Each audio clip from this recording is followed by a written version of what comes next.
Right now your hands are like this, or you're holding it tied up because it'll go all over, is it? No. You can keep it like this. You can keep it like this, you can keep it like this. When you want to use it, you can use it.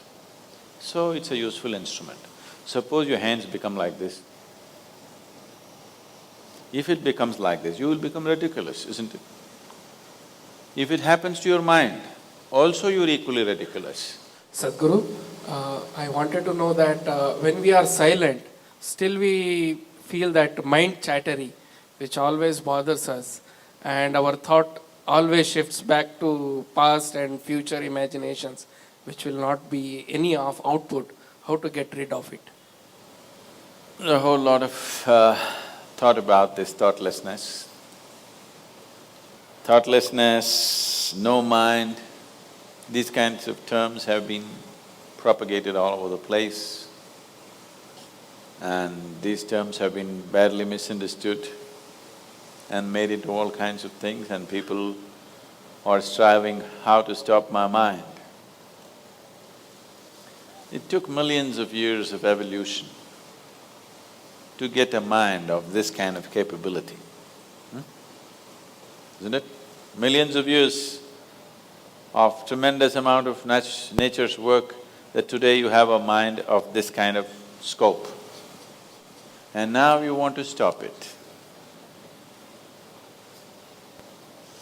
Why is it that you want to stop it?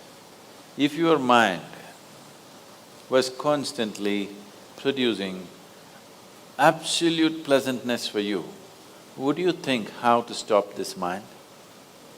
Would you? No. It's producing a lot of unpleasantness. That's why you're thinking of how to stop the mind. This is the first thing, wherever you go in the world, this has gone so much into people's mind. If you tell them you meditate, they say, "But Sadhguru, I'm not able to stop my mind." I said, that will happen only after you stop your kidneys, liver, heart. You stop all these things, then the mind will also stop. Do you want it to stop? No. Then why do you want the mind to stop? Why do you have such a horrible prejudice against the mind? You don't mind if your heart is beating, you can meditate. You don't mind if your liver is working, you can meditate. Your kidneys are functioning, you can meditate. If your brain functions, you can't meditate, what is the problem? You seem to have something against intelligence, isn't it? This is the conspiracy of the stupid against human intelligence, that to meditate means your brain must be frozen. No. You don't have to freeze your brain. We were looking at this yesterday itself. We will initiate you into Shambhavi. It's a simple process. There are many ways to do it. This is one simple way. But it's a powerful process.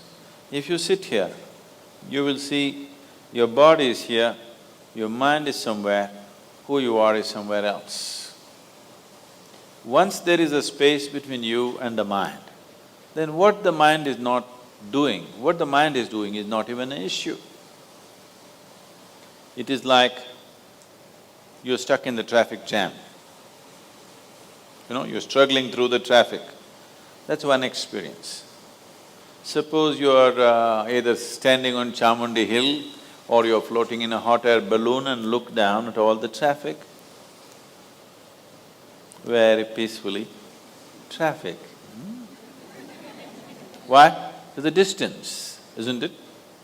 When you're in it, traffic is a different experience. From really high up there, sitting in a hot air balloon, you look down, you can't even hear the sounds. Looks wonderful, traffic, isn't it? Yes or no? Because there's a distance. So once there's a distance between you and your mind's activity, mind is not a problem. Mind is a miracle, it is not a problem. If you do not identify yourself with anything that you are not, you know how to be with everything, you know how to use everything, but you're not identified with it, then you will see if you sit here, simply mind will be like this. You want to use it, you can use it, otherwise it'll be like this. Right now your hands are like this, or you're holding it tied up because it'll go all over, is it? No. You can keep it like this. You can keep it like this, you can keep it like this. When you want to use it, you can use it. So it's a useful instrument. Suppose your hands become like this.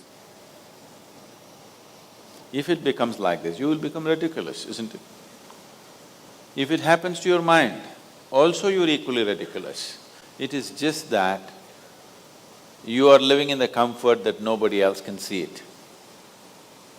But people can see it. They watch you closely enough, they can see it, isn't it? And whether they can see it or not, that's not the point. The point is, the most important faculty of your life is out of control. Doesn't matter whether they can see it or not, that's not the issue.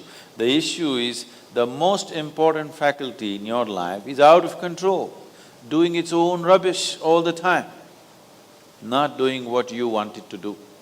You're identifying yourself with things that you're not. If you sit here, if you're not identified with this and with this, then you will see everything is just fine.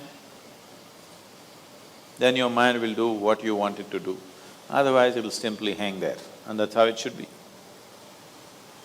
Mind should not be telling its own stories all the time. It should tell the story that you want it to tell, isn't it? Otherwise, it's quite a nuisance.